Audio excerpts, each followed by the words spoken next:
85% од возачите барем еднаш во животот возеле под дејство на алкохол, покажа последното анкетно истражување на Републичкиот секретаријат за безбедност на сообраќајот на патиштата. Најголем број од возачите кои возеле под дејство на алкохол патувале на кратко растојание до 20 километри.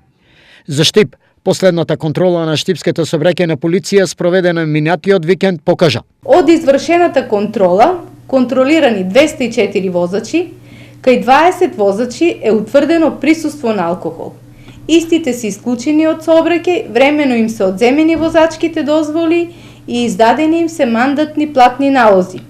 Откриени се и 11 останати прекршоци и истите се санкционирани. Возење под дејство на алкохол предизвикува низаможни несреќи, чии причини се брзина на движење, првенство на минување, неправилно престигнување, непрописно престројување, прекршоци кои придонесуваат за случување на сообраќајни незгоди со потешки последици. Затоа апелот до возачите е дециден и повеќе од јасен. Нула толеранција за пијаните возачи.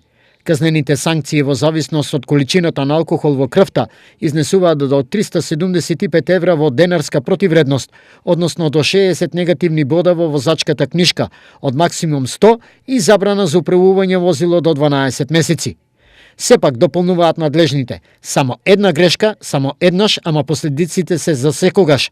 Тие не прават разлика. Тие се фатални, трајни, ненадоместливи.